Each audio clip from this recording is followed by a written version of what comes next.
Hey guys, in this episode I'm going to show you how to do dramatic lighting in Photoshop.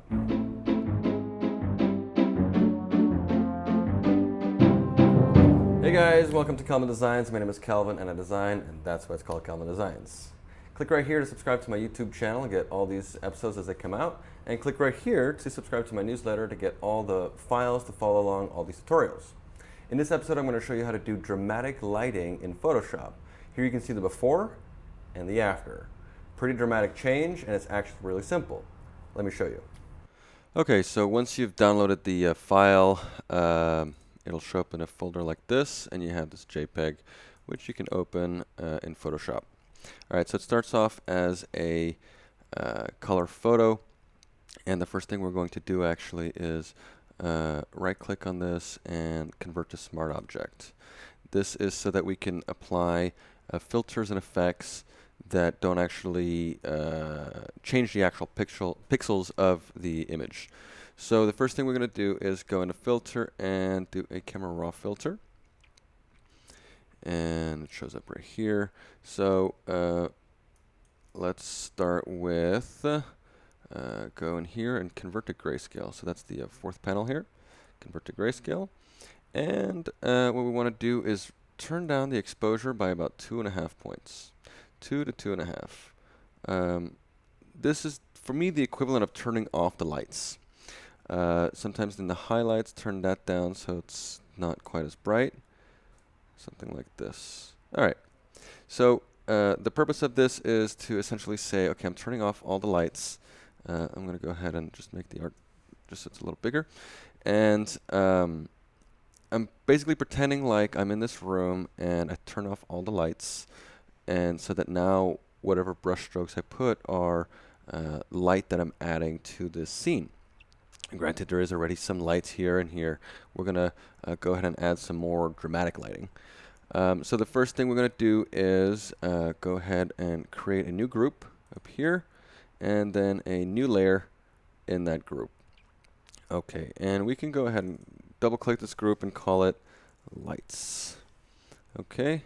And the first thing we'll do is just take the lasso tool, the polygon lasso, and just very simply make a rectangle like this. Sorry, a triangle. And we'll go ahead and edit fill with white. Okay. And we can go ahead and deselect over here, Command D. All right. And we could turn this into a smart object as well, which let's just go ahead and do that. Convert to smart object. Okay. And the only thing is, if I hit Command T to transform, it's a little off, and it's going to be a little hard to control. So before, I'm going to go in my history right here, and right before I converted that to a smart object, I'm going to try to make this as straight as possible, something like this. Doesn't really matter if it's 100%, but just so that when you hit Command T, you're as close as possible to the shape, like that. Now I convert it to Smart Object, so that when I hit Command T and I transform and rotate, hit return. If I hit Command T again, well, the bounding box is now following that shape, which is really useful. Okay, and we'll call this beam, like so, as if it was a light beam. And in here on the group, so imagine, let's put this just so we can get, I want to show you what we're going to do here. Imagine this was like 45%. And granted, it's not blurry and doesn't look like a light beam yet, but if you had a few of these, and we'll just for the explanation, I'm going to just make a few copies here like this. And I want these to have a little bit of a smoky look to it, so I'm going to go to the group here and create a mask. Make sure that I'm black and white here, and then now I go to Filter, Render, Clouds on the mask. Okay, so I'm masking out based on these clouds. It's a little too small. That smoke seems really dense, so I'm going to Command T the smoke. Actually, it's selecting all the contents of, so I'm going to hit Escape, unlink that mask, and now hit Command T, and now I'm just adjusting the mask itself. And you can see here's the mask, and here's very dense smoke, and here's kind of lighter smoke. I'm going to go ahead and shrink my artboard just so that I can really make this even bigger. I want to have some sense of smoke, but I don't want it to be too dense, something like that. Okay. All right. And all right, I'm going to go ahead and just delete these beam copies and go to this beam. We can zoom in a little bit now. And it's a smart object, which means I can go here and hit filter, blur, Gaussian blur, and let's go and let's try 25, maybe even more, something like this. That's a little too much to try. So let's try 50. 50 is not bad. And hit OK. All right, and now when I hit Command T, once again, it does become sharp. The filters don't show while you're in transform mode, but that's okay. It's actually easier to set where that's going to be. I want to make this a little bit thinner, just so it's a little more directed in a certain direction. And I hit return or enter, and there you go. And now I can make a copy of that, and I hit Command T again, except this time I'm going to do the other side, something like this. So I'm imagining the light comes in here and down here. So something like this. So let's try that. Make it a little narrower, rotate it, something like that. Okay, and then now I have to fill in the gaps. So go like this, like so. Hit return. So every time, hold down Alt, make a copy of the layer, Command T, rotate, enter. And again, Command T. And it'd be good to make them a little thinner, make sure that all the beams are not always exactly the same size. And now you can kind of see that there's some beams going there, but all hidden in within the smoke, which is kind of cool. If I want to, I can move, if the smoke is not in the exact right place, I can move that around. This is actually kind of good. And so I have that sense of smoke. I don't know if you remember, I changed the opacity to 45, and it's important that within this step that I exaggerate all the lighting. So I'm going to go ahead and bring that back to, let's try 90. Okay, 90 is good. Another quick way of doing that, by the way, I'm just going to hide all these smart filters, is in the Move tool, if you go on a layer and on the keypad, you just hit 90, it changes the opacity. That's the shortcut for that. So 90, I'm just hitting 90 really quick, and all my beams are now 90%. All right, yes, there's some bleeding over here, and we'll fix that. But right now, I really wanted to show some of that, the beams. Another thing I'm going to do now is make a copy of the first one here.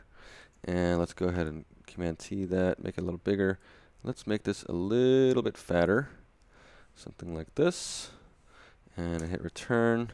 And on this one, I'm going to make it, I hit V for the Move tool, and then let's try 40% or 50%. It kind of bleeds over there. I'm not really, it kind of takes away a little bit of those too evident beams. It's a little too much. Let's do 40%. That's pretty good.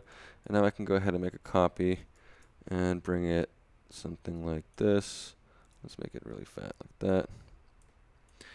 Okay. We're adding another, just so that it was a little too strong. It looked like brush strokes a little bit. All right. So this is the first step.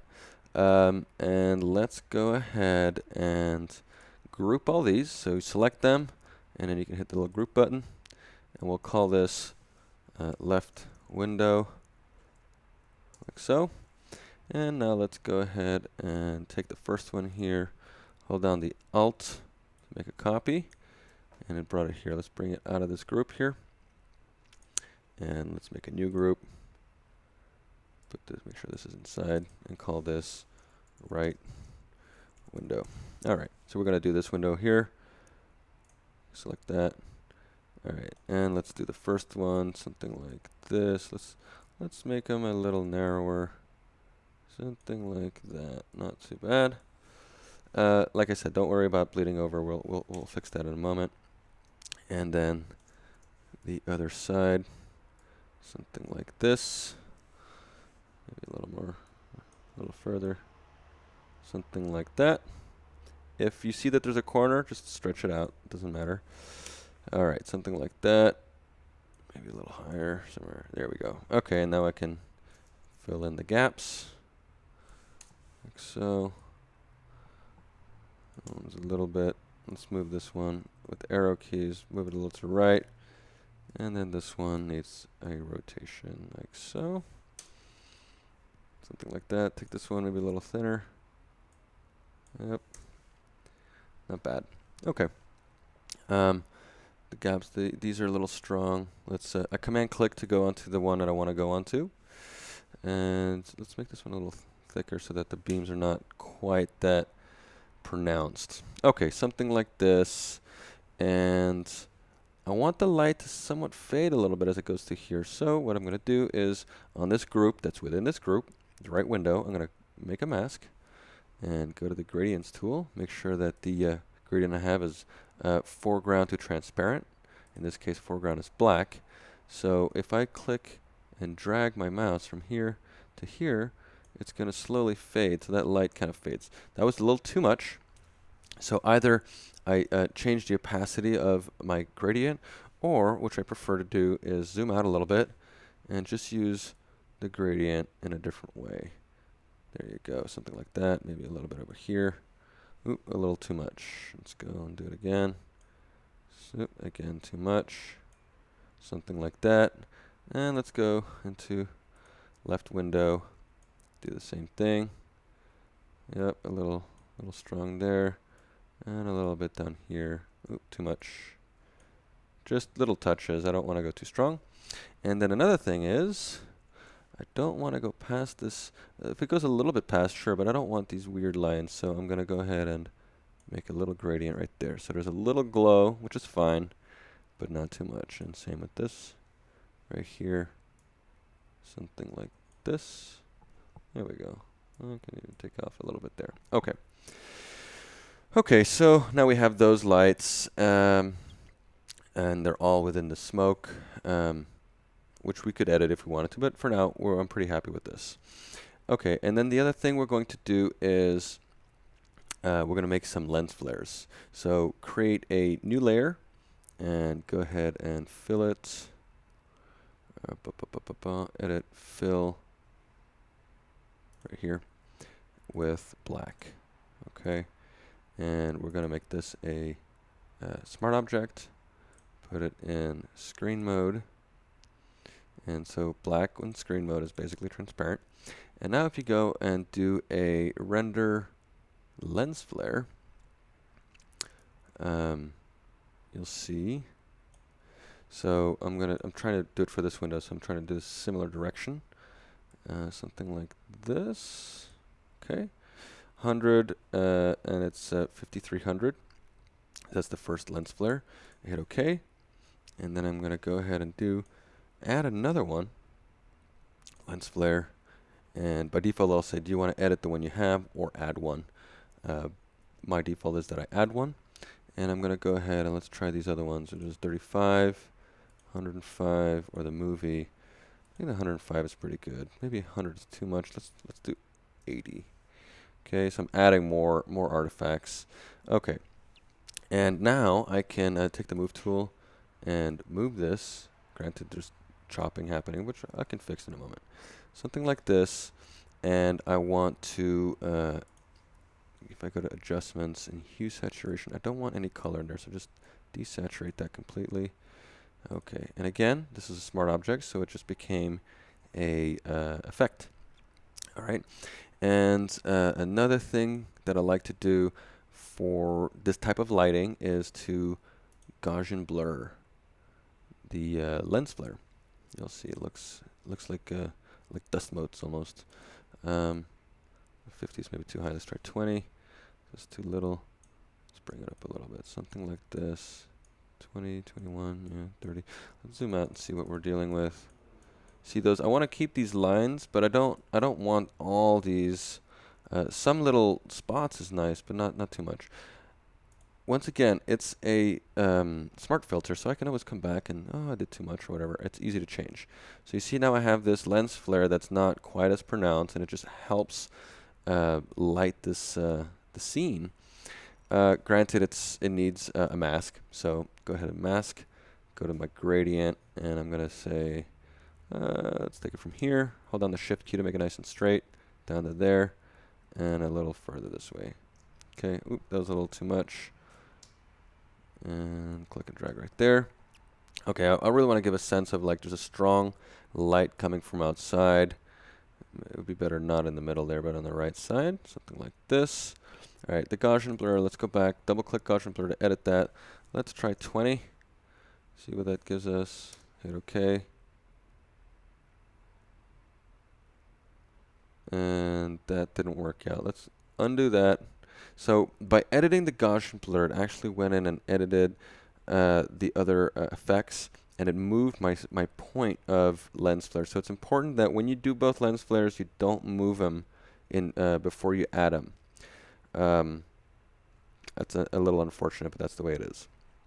Okay, I kind of like it, and I could just hold down the Alt key and duplicate it, bring it over here, something like this, and that's pretty cool. Okay, now the trick is right now all my lighting is just white. It's just white being brushed on top of the darkened photo.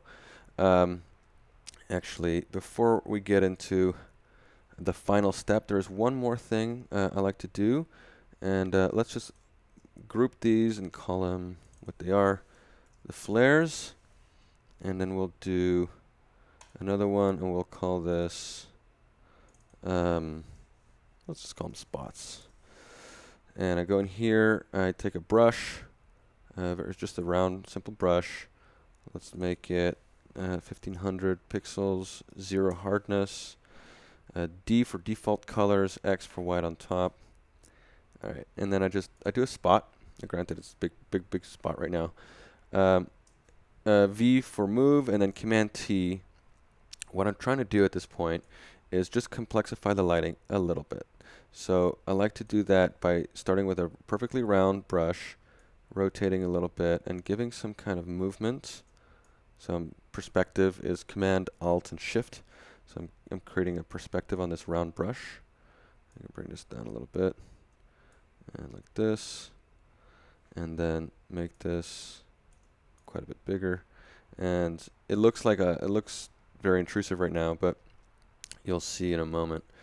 It should be a little longer. So I'm going to undo some of that perspective, something like this. All right, hit return, and then I'm going to make a copy and rotate, Command T, rotate it. I just want a little bit of lighting in some places, and you'll see I'm going to tone it down considerably. Here on the ground, let's rotate that, make that a little smaller, something like this. You can even bring it down here. Okay, now these spots are much too strong, so I would hold on V and then like 20%, something like that. It's not bad. Now you see how this is all gray instead of it being lighter cobblestone. That is because all these effects I've done so far have just been adding white. So the trick, here's where the real trick comes in. I'm going to turn up these to 30%. The real trick comes in here.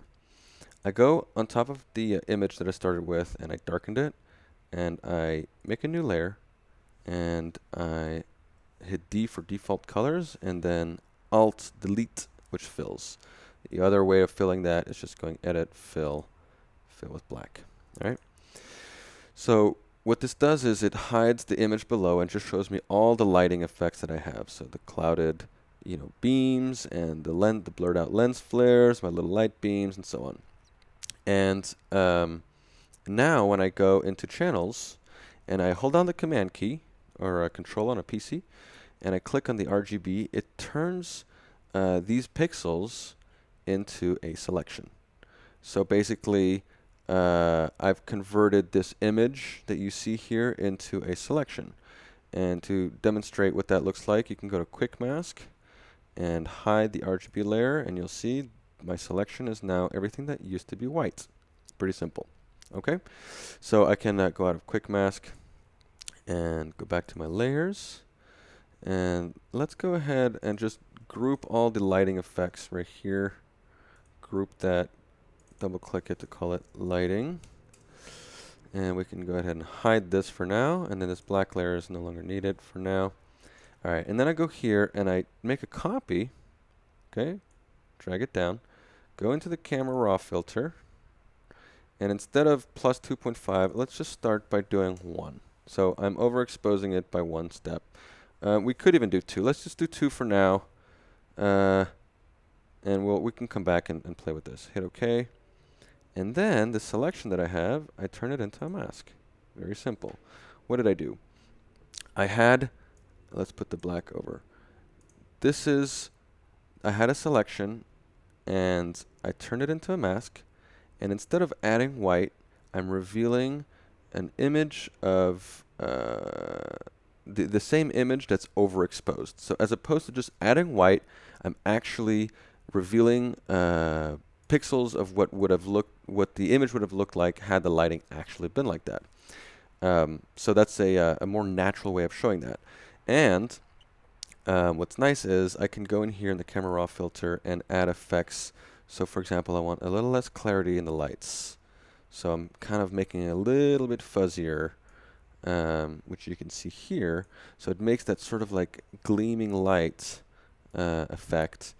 And we can increase the exposure just a little bit, not too much because you don't want to lose too much of the detail. So 2.4 is maybe a little high, something like this. See, do we want to open up the shadows? Sure, that's nice.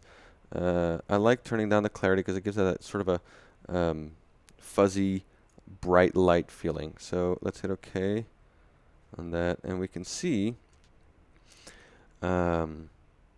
You can see how that it gave that glowy look in the lights there. Now, if I feel like I've lost a little bit of my light rays and so on, I can always go in here and add and adjust these what this looks like, my mask. The easiest way is Command M to bring up your curves, and so if I add an S curve, for example, or let's just lighten the whole thing. So before, after. See, I'm essentially by lighting the mask, I'm revealing more. Dark hides and light reveals. So I'm adding a little more, maybe a little too much, but let's do it like this. Okay. All right, so that's the essential part. I would finish this by doing a Command-Alt-Shift-E, which makes another layer on top of everything that's below. And I would convert this to a smart object and do another camera raw. Within this, I like to always do a little bit of a post-crop vignetting. It really helps close the photo up a little bit. Something like this. I like maybe a little bit of clarity to make those bricks come out a little bit more. Not too much. Bring down the highlights a little bit, open up the shadows, something like this. And there you go. So that's pretty simple. And it's a pretty simple way of, it's essentially doing a dodge and burn, but using the pixels of the image as opposed to just burning out the pixels or adding black or white. So I hope you learned something there.